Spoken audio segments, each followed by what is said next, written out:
What he said, whatever the church is doing is against what Jesus stood for.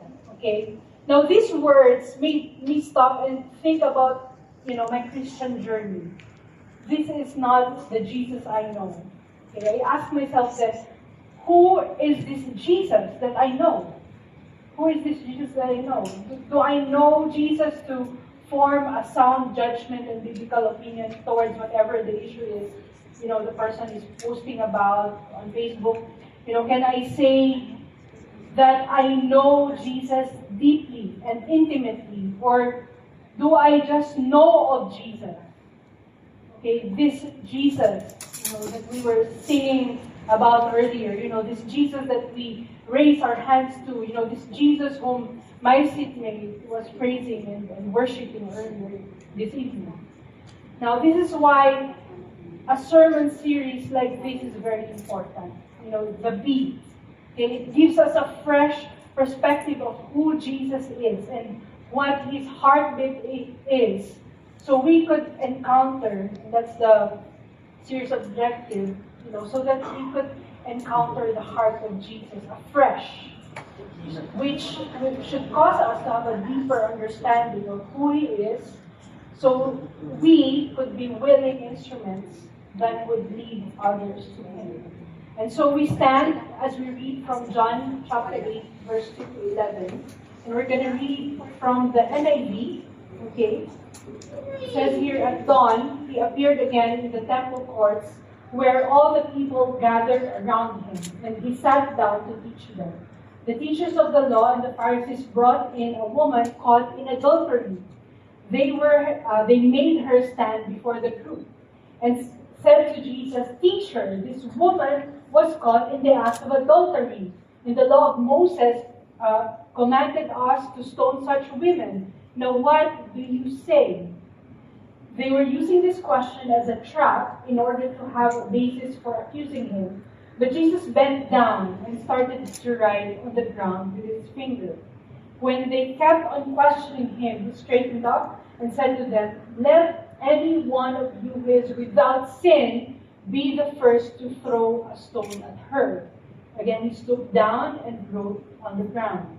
At this, those who heard began to go away one at a time, the older ones first, until only Jesus was left, with the woman still standing there. Jesus straightened up and asked her, "Woman, where are they? Has no one condemned you?" "No one, sir," she said. "Then neither do I condemn you," Jesus declared. "Go now and leave your life of sin." Father, thank you for tonight. Thank you, Lord, because tonight, Lord, is an opportunity for us, to know you better, to feel, to know your heartbeat, to listen to your heartbeat, in order for your heartbeat to be the same as our heartbeat as well. Lord, may we have a fresh encounter of you tonight. In Jesus' name we pray. Amen. Let's read now and see better. So, let's get to know Jesus tonight. Okay? So in the passage that we read, while Jesus was teaching, the teachers of the law, or in those days, those are lawyers or scribes, okay, and also the Pharisees, okay, connived. They came together, okay, to try to trap Jesus. And under the Mosaic law, adultery was punishable by stoning, okay, but the Romans, okay, so the Jews that time were under the Romans, okay, the Roman rule. The Romans stripped the Jews of the authority to execute anyone without their consent. Okay, so if Jesus sanctioned the stoning, if he says, "Okay, go ahead and stone that woman," okay, they could have, meaning the Romans could have charged him with defying the Roman rule. Okay? That's bad news. Now, on the other hand, if he showed compassion and rejected the stoning, they would accuse him of dismissing the law of Moses. So he's in a conundrum here. It was a calculated trap designed to undermine him either way. And they did this also in such a way that the woman, okay, though guilty, and to be honest, worthy of punishment, she was also victimized by the public, through public humiliation, the public humiliation that she received. And take note, adultery is a two-person offense. Commit adultery with just one person. It's a two-person offense.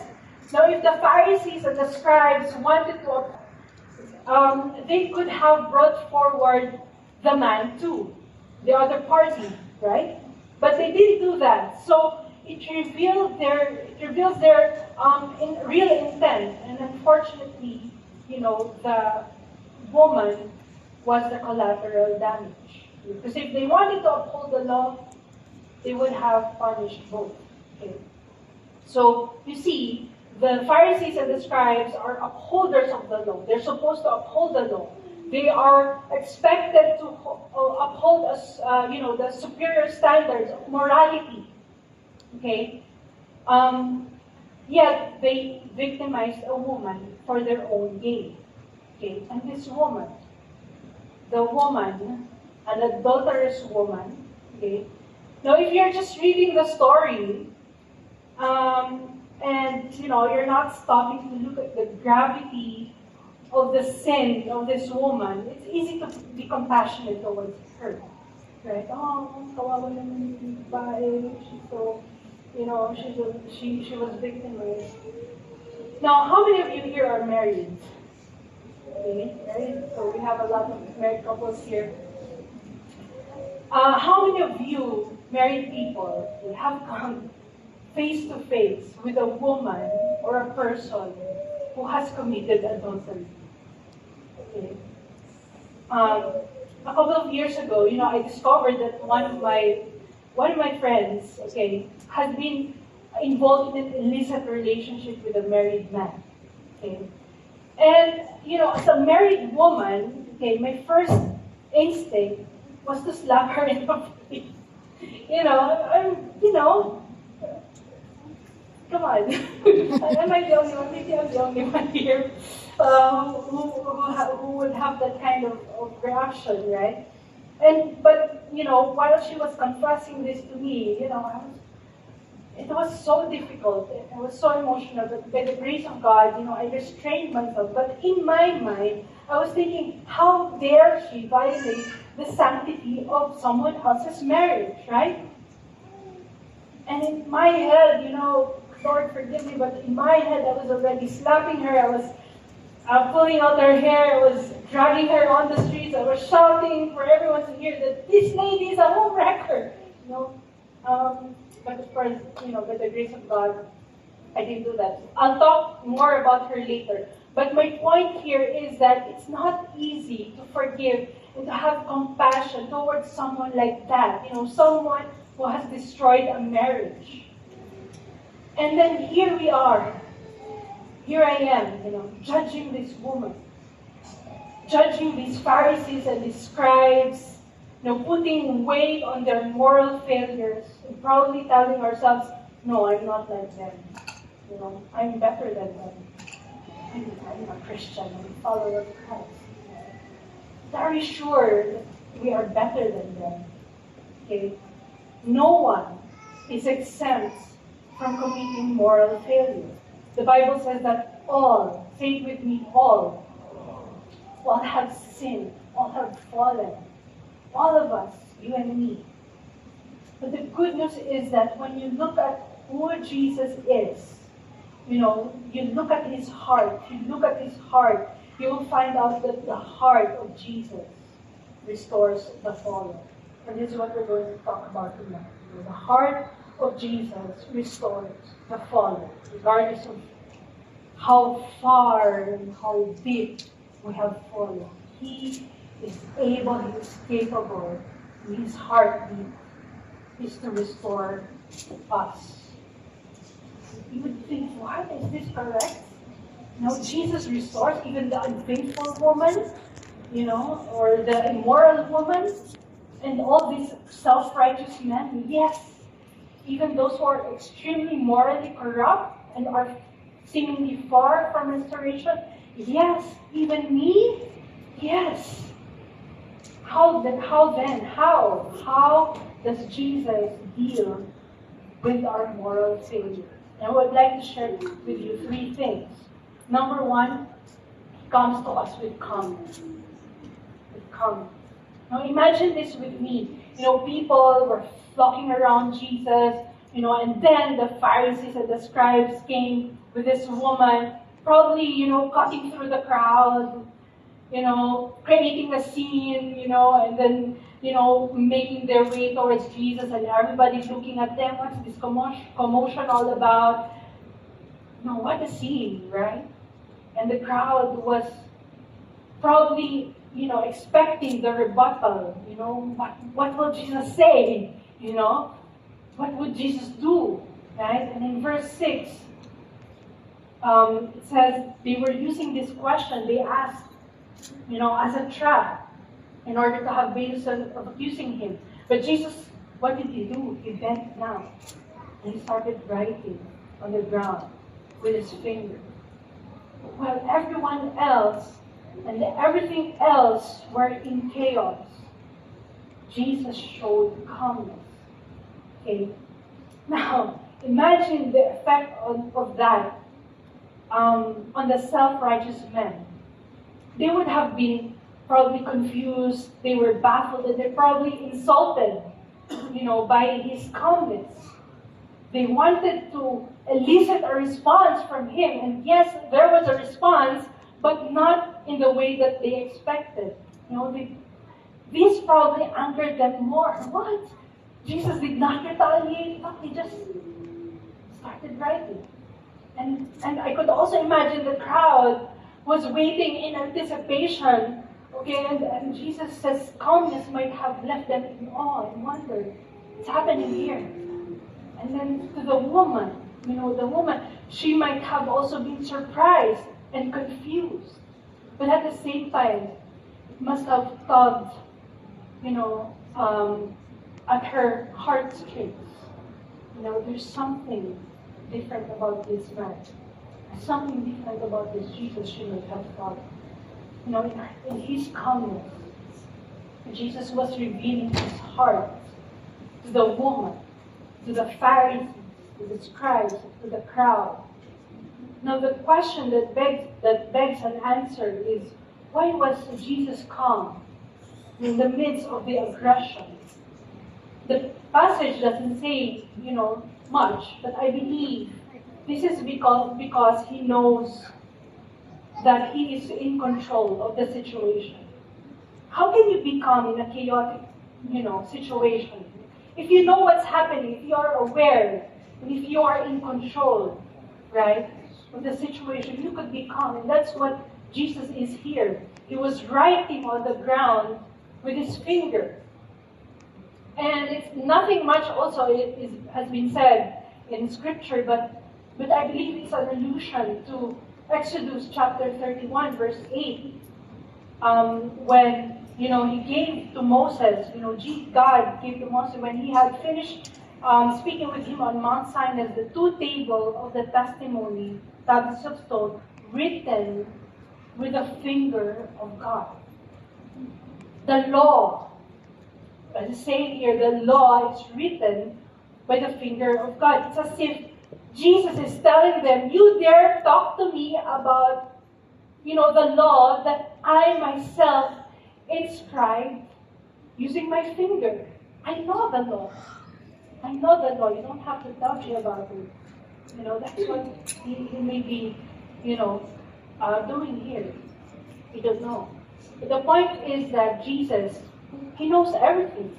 He knows the law. He knows the fate of the woman, and he knows the fate of everyone else in the crowd. He knows what's going to happen. And at that moment, he was in control. And that is why there is calmness in the presence of the Lord. Because he knows. He's in control. So whenever things get overwhelming and confusing, whenever sin is weighing you down, whenever you feel the accusing fingers and the judgmental voices of the world whenever guilt and shame paralyze you, do not run away. Do not hide. Instead, run towards Jesus. Okay? He is slow to anger. His burden is easy. His yoke is light. And He knows. Even if no one knows about your secret sin, even if no one knows about your guilt and your shame, even if no one knows what you are going through, He knows. And He knows how you feel. He knows the weight of sin. He knows the weight of the guilt and the shame. And He understands.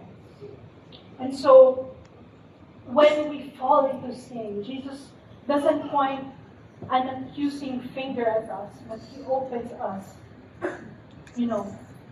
His welcoming hand to us. He opens His welcoming hand to us.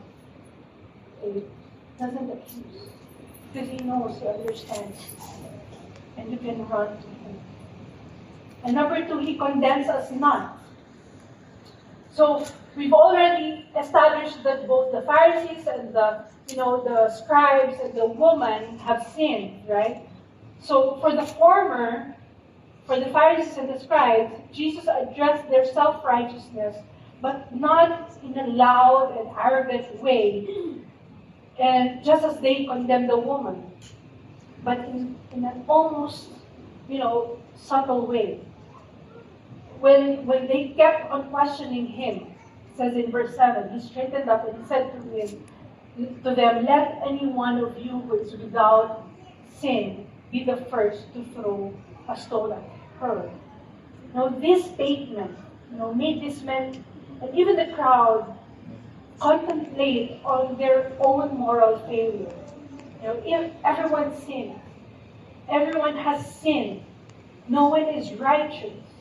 And in verse 9, it says, "At least those who heard began to go away one at a time, the older ones first, until only Jesus was left, with the woman still standing there."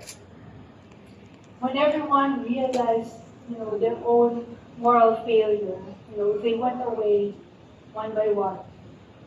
And Jesus was the only one left. He did not leave. Why? Because He is the only one who doesn't have sin. And that's why He didn't leave. And Jesus, in His justice, has all the right, the power and the authority to condemn and punish that woman. And yet, instead, in verse 10, it says, Jesus straightened up and asked her, "Woman, where are they? Has no one condemned you?" And the woman said, "No one, sir." She said, "Then neither do I condemn you." Jesus declared, because of His heart of mercy. Jesus withholds that condemnation and that punishment because of His mercy. Okay. And Jesus is true to His word when, several chapters earlier, in John 3:17, it says, "For God did not send His Son into the world to condemn the world, but in order that the world might be saved through Him." Jesus did not come to condemn you and I. He's not here to condemn, but to save. So when we fall into sin, Jesus doesn't come with angry condemnation, but is ready with His merciful action. Okay. Amen. And the third point is He cleanses to make us clean. Again, when everything was said and done, the last words that Jesus said to the woman is, "Go now and live your life of sin." While the woman was meekly accepting her fate as a dead woman walking, okay, because she thought she's gonna be, stoned to death at that time. But, Jesus, His mercy and grace saved her from imminent death. And the Bible is silent, as to what happened to the woman after her encounter with Jesus. But one thing is certain. No one remains unchanged after experiencing a genuine encounter with Jesus. And I believe that this woman is not an exception. You know, Jesus does not condemn us yet, yes, right? But he condemns sin. He hates sin. He doesn't want sin to rule our lives. And he does not just forgive us from our sins. He does not just put us in a right standing with him and cleanses us from sin. He gives us grace. He clears the path to enable us to walk away from the life of sin. He is the one who does that. No matter, we cannot do it on our own. You know, we cannot just say, okay, Lord, you know, I'll sin. I'm not gonna sin anymore. No. But he allows us to do that. He clears the path. And he gives us the grace to say no to sin. So when we fall into sin, Jesus not only pardons us, but clears our path to a brand new start. So going back to this friend of mine who had a relationship with a married man. You know, by the time she was talking to me, you know, she had already broken up the relationship. She was already repentant, you know, and she was already broken, you know, before Jesus. She was crying during the time. And I could really feel, you know, the brokenness. And she knew that Jesus had already forgiven her. How many of you know that Jesus had already forgiven you? Yeah. We all know that. Sometimes it's hard to believe it, you know. And for her, during that time, she was having a difficult time healing from the sin that had enslaved her for several months. And do you know how I restrained myself from anger while she was telling me the story, her story? During that time when she was talking to me, I was preaching the gospel to myself. I was preaching the gospel to myself. And then I started preaching the gospel, you know, to her as well at that time. And you know, this woman has already been hearing the gospel most of her life. And I've been also, you know, hearing the gospel most of my life. But I realized that night that we need to preach the gospel to ourselves every single day. In order for us to keep on hearing the heartbeat of Jesus, let's preach the gospel to ourselves every day. You know, sin is pervasive. It's all-consuming. It's ingrained in our being as well. You know, so most of the time, it trips into our lives when we least expect it. My friend didn't plan to be a mistress, yet she became one. No one plans to sin, yet we sin. The ones that sin left in her, in my friend, were so deep. It was difficult for her to heal. That's what sin does. If you leave it there without addressing it, sin is gonna, you know, be born into deep into our soul. And you find yourself deep into it. It's difficult.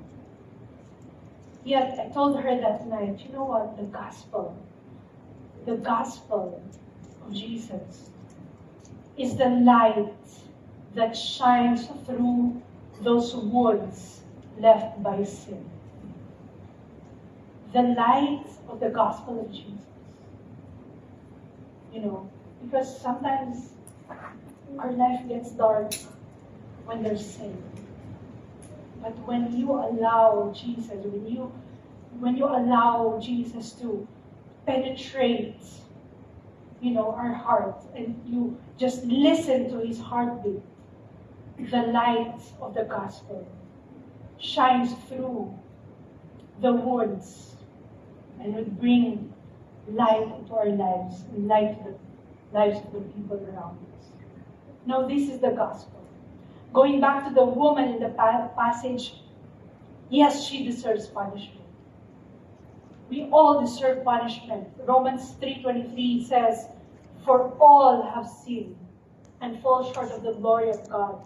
All of us deserve punishment because all of us have sinned. No one is exempt.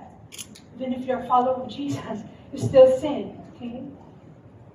And we are justified by His grace as a gift through the redemption that is in Christ Jesus, whom God put forward as a propitiation by His blood to be received by faith. The reason why Jesus was able to withhold condemnation and punishment is that God put Him forward as propitiation. In other words, Jesus does not condemn us because He absorbed all condemnation. That's why we don't get condemned. It's Jesus who was condemned. He bore all our sins. God was able to forgive us because Jesus took the punishment, not just so that we are saved, but so that we can be what? Restored.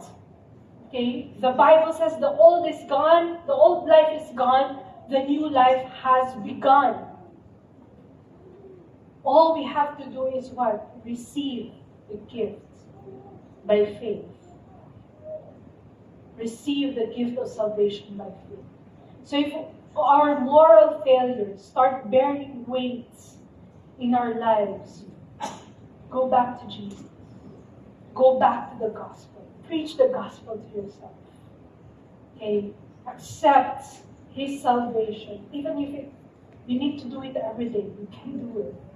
Okay? His heart beats for you and me. His heart beats for you and me. Look at your neighbor and tell them, the heart of Jesus beats for you.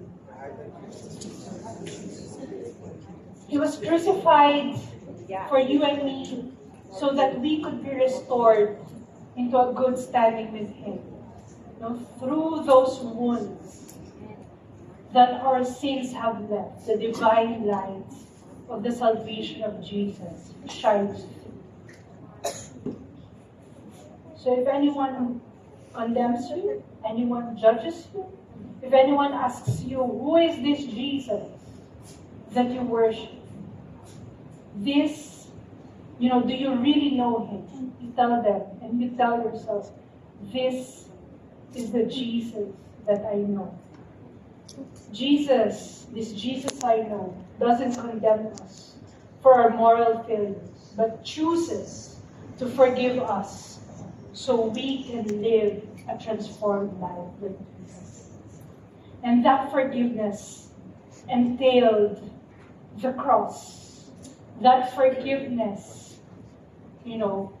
means punishment for Him and not for us. This is the Jesus I know. This is the Jesus I know. Let me call out the music team as we stand and as we pray to this.